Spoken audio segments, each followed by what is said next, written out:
আপনি মার্কিন যুক্তরাষ্ট্রের সাথে যে চুক্তি হয়েছে একটি কথা সরকারি দল বিরোধী দল বলে এখন কি দেশের স্বার্থ বিক্রি হয় না? এখন কোথায় যায় সেই ভারতীয় আধিপত্যবাদ? ক্ষমতার ভেতর থেকে জন্ম নেওয়া এনসিপি এবং আওয়ামী লীগের অনুপস্থিতি নিশ্চিত করে যে তা একটা রাজনৈতিক শূন্যতা তৈরি করে একপাশে বিএনপিকে রেখে আরেক পাশে সম্পূর্ণ সাম্প্রদায়িক শক্তিটাকে একজোট করবার যে এজেন্ডা, তারই ধারাবাহিকতা আমি মনে করি যে আজকের এই দল বদলগুলো। কারণ এনসিপি নাহিদ ইসলাম বলেছেন ছাত্রলীগ যারা অতীতে করেছেন তারাও এখন এনসিপিতে আসতে পারেন। তার মানে কি? তার মানে এতদিন যে আপনারা বললেন কয়েকজনে যে ঠান্ডা পানি খেয়ে অন্তর্বর্তীকালীন সরকারের উপদেষ্টার বাড়ির সামনে আপনাদের মনে আছে যে আওয়ামী লীগের নিষিদ্ধতার ব্যাপারে তারা আন্দোলন করেছিল, সেই সুন্দর কুসুম আন্দোলনের ফলে কিন্তু সাথে সাথে আওয়ামী লীগ তখন নিষিদ্ধ হয়ে গেল এবং এই সংসদে সেটা পাশও হলো, আইনে পাশ হলো। এখন আওয়ামী লীগ করলে 14 বছরের জেল হবে।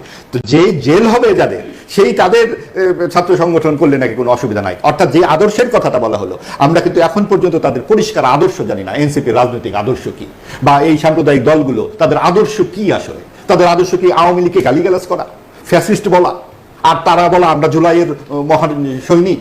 এছাড়া তাদের তো আর কোনো রাজনৈতিক কোনো অর্থনৈতিক কাঠামো দেখলাম না, আমরা কোনো রকম প্রস্তাব দেখলাম না। আমরা তাদের যে কোন ধারার অর্থনীতি তারা পছন্দ করেন, কি তাদের রাজনৈতিক সামনে দিক নির্দেশনা, কোনো কিছুই। বিশেষ করে এনসিপির ক্ষেত্রে আমরা বারবার বলেছি যে নতুন একটি রাজনৈতিক দল, তাদের গঠনতন্ত্র কোথায়, তাদের রাজনৈতিক আদর্শ কি, তারা কি সমাজতান্ত্রিক না ইসলামিস্ট নাকি ডানপন্থী বামপন্থী? তারা বলে আমরা মধ্যপন্থী জিনিসটাকে, এবং এক এক নেতা এক এক রকম বলে। আজকে আমাদের সামনে যেটা মনে হচ্ছে যে ক্ষমতায় অংশীদারিত্বই যেন রাজনৈতিক আদর্শ।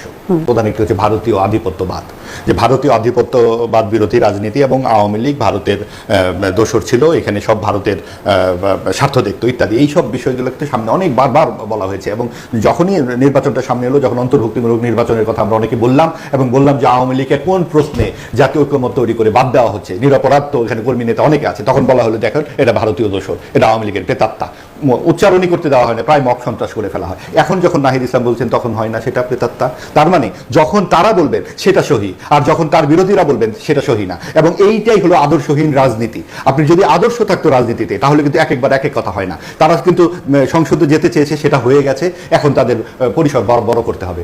এখন আওয়ামী লীগ আসলেও অসুবিধা নাই, ছাত্রলীগ আসলেও অসুবিধা নাই। এই জায়গাটিতেই আমরা বারবার বলছিলাম যে আপনাদের আদর্শ কি, সেটা এনসিপি হোক, সেটা এবি পার্টি হোক, সেটা জামাতে ইসলামী হোক। জামাতে ইসলামী যখন যুক্তরাষ্ট্রের রাষ্ট্রদূতের সাথে কথা বলে তখন তাদের শরিয়া আইন প্রয়োজন হয় না। আবার যখন তারা গ্রামাঞ্চলে যায় তখন বলে আল্লাহর আইন চাই, সৎ মানুষের শাসন চাই। আপনারা শরিয়া আইন চাই, খুবই ভালো কথা, এবং সেখানেই আপনি স্ট্রিক্ট থাকেন। আপনি মার্কিন যুক্তরাষ্ট্রের সাথে যে চুক্তি হয়েছে একটি কথা সরকারি দল বিরোধী দল বলে এখন কি দেশের স্বার্থ বিক্রি হয় না?